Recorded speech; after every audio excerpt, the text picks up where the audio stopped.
తెలంగాణ విషయానికి వస్తే బండి సంజయ్ మాట్లాడిన మాటలు ఎందుకు పార్టీని ఏమైనా ఇక్కడ లేపాలనే ప్రయత్నమా? నీకు అర్థమయ్యా? కాంగ్రెస్ గవర్నమెంట్ కదా ఇక్కడ రూలింగ్, వాళ్ళకి అర్థం ఓకే, యాక్షన్ లేవు. వీళ్ళు పౌడర్ రాసుకొని తిరుగుతున్న ఈ తపేలా ఛానల్ గడికి వెళ్ళి బీఆర్ఎస్ శ్రేణులు కొట్టగలరు, కానీ గంగులు కమలాకర్ అన్న ఇంట్లో కూడా ఆయన ఆఫీస్లో కూడా అటాక్ చేస్తే వీళ్ళు ఎడ్డోల్లో కూర్చున్నారంటే ఏడన్నా వీళ్ళు పౌరుషాలు నాకు అర్థమవుదు. కేసీఆర్ సార్ చెప్పిన పనేటి, వీళ్ళు చేస్తున్న పనేటి? శుభ్రంగా వెళ్ళారే, వ్యవసాయదారులకి నిక్కచ్చిగా అలా ధర ఇవ్వట్లేదు, కొనటం లేదు, అకాల వర్షాలకి నష్టాలు జరుగుతున్నాయి. కానీ ఇప్పుడు బండి సంజయ్ ఈ పాడి కౌశిక్ రెడ్డి తగు మాకు అవసరమా? లేకపోతే కేటీఆర్ సార్ మాట్లాడింది రేవంత్ రెడ్డి దానికి సమాధానం ఇచ్చింది, డిస్కషన్ డిబేటబుల్ టాపిక్. కానీ మరి బండి సంజయ్ అట్లా ఘోరంగా మాట్లాడినప్పుడు బండి సంజయ్ నాకు తెలియదు ఎందుకు నోరుకి ఎట్లా వస్తే అట్లా ఎట్లా మాట్లాడతాడు. ఎందుకంటే చదివిస్తే నెత్తికెక్కి రకం అది. మీరు చదివించారు, మొదటిసారి గెలడమే మిరాకలరా బాబు అంటే రెండోసారి గెలిపించేస్తారా? అది ఎవరు కోట్లు వేసింది నాకు అర్థం కాదు. ఏం చూసేశారు? ఏంటి మనకు రాష్ట్రంకి ఇచ్చి చచ్చారని వేసారు ఓట్లు. ఓ పక్క రైతుల సమస్యల పట్ల వస్తుంటే పాడి కౌశిక్ రెడ్డి నీకు ఇష్యూ వచ్చిందా? ఇదేనా కోర్టు రాజకీయాలు నడుస్తున్నాయా? ఇష్యూ కరెక్ట్గా కేసీఆర్ సార్ ఎవరో ఫోకస్ చేయగానే ఈ పాడి కౌశిక్ రెడ్డి సీన్ ఎందుకు వస్తుంది బయటికి? ఎందుకు వస్తుంది చెప్పు? బండి సంజయ్ మాట్లాడినందుకు కౌంటర్ గా కదా పెట్టింది. ఒకడు బండి సంజయ్ ఆటలో బండి సంజయ్ అనే వ్యక్తి ఎట్లా మాట్లాడిండు? మీ అయ్య కేసీఆర్ అయితే అనే అంత పరుషమైన పదజాలం మాట్లాడినప్పుడు దానికి రెస్పాన్స్ ఏం అవ్వదా? పాడి కౌశిక్ రెడ్డి అలా అయ్యేవాడో తెలియదు దానికి. పాడి కౌశిక్ రెడ్డి తెలంగాణకే అయ్యరా కేసీఆర్ అని చెప్పి సమాధానం లేదా? నన్ను అడుగు చెప్తాను. కేసీఆర్ సార్ తెలంగాణకి అయ్యా, నాకు అయ్యా. మీకు కేటీఆర్ ఉద్దేశించి మాట్లాడింది కదా బండి సంజయ్. కేటీఆర్ ఘోరంగా మాట్లాడిన మాటలకి మళ్ళీ చెప్తున్నాను, మనకి పర్పస్ అక్కడ రైతుల దగ్గర డీవియేషన్కి పొన్నం ప్రభాకర్ ఇచ్చిన కీ ఎవరు వర్క్ చేస్తున్నారో తెలుసుకో. కోర్టు ఆపరేషన్ ఇది సడన్గా లైమ్ లైట్లోనే ఆల్రెడీ ఒకడు బీజేపీ వాడు అనుకుని మన పెద్దవాడు బీజేపీ వాడు అనుకుని మాట్లాడుకుంటున్నప్పుడు ఇంకోటి కోర్టు ఎందుకు మాట్లాడకూడదు నాలటోళ్ళు? సడన్గా ఈ బీజేపీ వాళ్ళు ఎందుకు ప్రతిసారి ఉత్తర తెలంగాణలో ప్రతిసారి గలబాలు ఎందుకు వస్తున్నాయి? Law and order control chief minister బాధ్యత కదా, హోమ్ మినిస్టర్ అయినా కదా. ఇప్పుడు ఏంటి బీఆర్ఎస్ పార్టీ ఆఫీసుల్లో అటాక్ చేసి వెహికల్స్ ధ్వంసం చేస్తుంటే చూస్తూ కూర్చుంటారా? వెహికల్స్ తిరగేసేస్తుంటే ఉనికి లేని బీజేపీ వల్ల.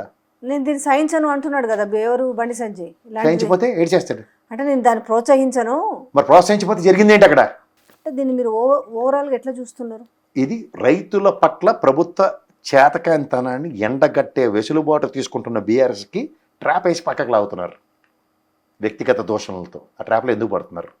ఇందులో క్రిస్టల్ క్లియర్గా తెలుస్తుందమ్మా. ఒక some court operation is taking place అని, ఒక ప్రొవకేషన్. కేటీఆర్ సార్ని ప్రొవోకేట్ చేస్తున్నారు, ఇక్కడ కోర్ట్ ఆపరేషన్ జరుగుతుంది, ఇష్యూ డైవర్ట్ అవుతుంది. సడన్గా ఎక్కడ తుంటు కొడితే పొలరాలని బీజేపీ వాడు తగ్గు పెట్టి నాకు అర్థం కాదు. మరి కాంగ్రెస్ వాళ్ళు గలాబా పడ్డారంటే అదే మేము నెక్కచ్చి ధరిస్తున్నాం నియోజకవర్గంలో తమాషా ఉందో తగరాలు ఉందని కాంగ్రెస్ వాడు వచ్చింటే అవునరా బాబు బీఆర్ఎస్ కాంగ్రెస్ అపోజిషన్ పార్టీ మధ్య ఈడో ఆటలాడిపోయింది. నువ్వు ఆలోచించు జర్నలిస్ట్గా, వీళ్ళు ఎందుకు వస్తుంటారు మధ్యలో? వీళ్ళిద్దరూ కలిపి పోరాడవలసింది ఎవరు? రూలింగ్ గవర్నమెంట్ గిట్టుబడతారు, రైతులకు రావాల్సిందేరా. బండి సంజయ్ కంటే అసలు ఏటి తెలియదు అనుకో. కరీంనగర్ దౌర్భాగ్యానికి ఆయన గెలిపించుకుంటున్నారు. రైతుల సమస్యలు అంటే పాడి కౌశిక్ రెడ్డితో తగులాడతాడు కూర్చుని. పనిపట్లేదా? డిప్యూటీ హోమ్ మినిస్టర్ కదా నువ్వు. లా అండ్ ఆర్డర్ని ఇది ఒకటి పాయింట్ మాట్లాడమ్మా.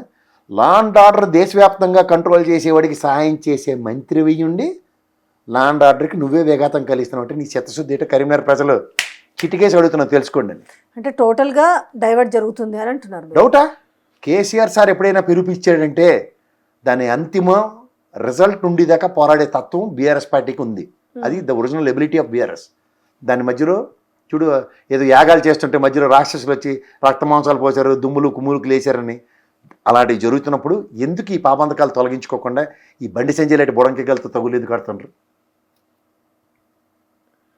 గట్టిగా బీఆర్ఎస్ శ్రేణి నిలబడితే బీజేపీ వాళ్ళు ఏమైనా ఊపిరి తీసుకోగలరా?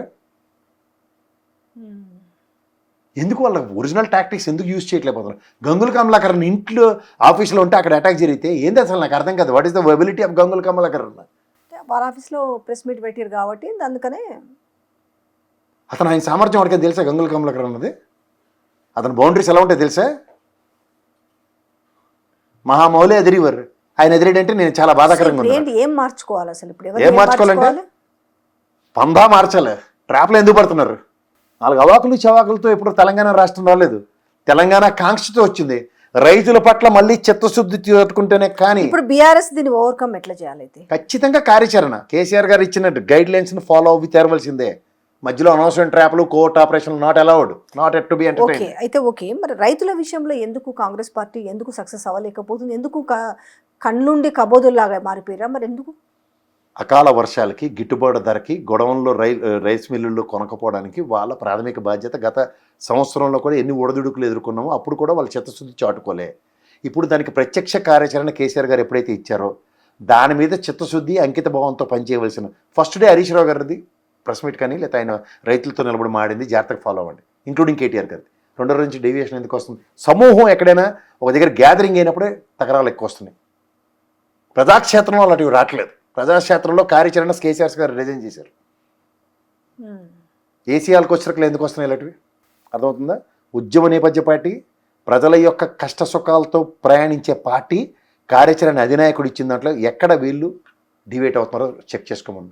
That's their checks and barriers. ఇప్పుడు వ్యక్తిగత దూషణలకు దిగినప్పుడు మరి దాన్ని కామ్గా నోరు మూసుకొని కూర్చుంటారా? ఇప్పుడు ఒకడు బదనాం అవుతూ ఉంటాడు, తిడుతున్నాడు అన్నది ఐడెంటిఫై అయింది. ఎవరిని తిడుతున్నాడు అన్నది ఐడెంటిఫై అవుతున్నప్పుడు అవతల ఆయన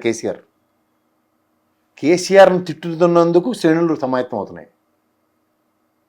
కానీ కేసీఆర్ని తిట్టేంత స్థాయి నీ దగ్గర ఉందా అన్న దగ్గర ఇక్కడ కాలక్షేపమే చేస్తున్నాడు అన్న విషయం ఎందుకు గ్రహించట్లే? కానీ ఇక్కడ మొత్తం కూడా క్యారెక్టర్ అసాసినేట్ చేస్తుంది కేటీఆర్ని కదా. చేయని క్యారెక్టర్ అసాసినేషన్తో జరిగేది. ఆయన అధ్యక్షుడు కాదు కదా, పార్టీ అధ్యక్షుడు కేసీఆర్ గారు. ఆయన వర్కింగ్ ప్రెసిడెంట్ క్యారెక్టర్ అసాసినేషన్ త్యాగాల పునాదుల మీద ఏర్పడిన బీఆర్ఎస్ పార్టీలో బండి సంజయ్ మాట్లాడిన మాటలకు రెస్పాండ్ అవ్వకూడదు అనేది. రెస్పాండ్ అవ్వకుండా కార్యాచరణతో బాబు మీరు కూడా, నాకు తెలిసి మీరు కూడా అపోజిషన్ అనుకుంటా కదా. మనం రైతుల సమస్యల మీద ఉన్నప్పుడు నా మీద ఎందుకు వస్తున్నారు? ఈ సమాధానం చెప్పగలరా బండి సంజయ్? ఏ భాషలోనే చెప్పమను, కిలికిరి భాషలో ఇంకొచ్చు కదా చెప్పను. ప్రజలకు అర్థం కాని భాష మాట్లాడే బండి సంజయ్ చెప్పను సమాధానం చూద్దాం. నేను అడుగుతున్నా, రైతు సమస్యల మీద బీఆర్ఎస్ పార్టీ పోరాటం చేస్తుంటే అపోజిషన్ పార్టీకి గుడిగోరాన్ని పొలదవుతారా మీరు? పాడి కౌశిక్ రెడ్డిని కేటీఆర్ని తిట్టడానికి కొట్టడానికి తిరుగుతున్నారా?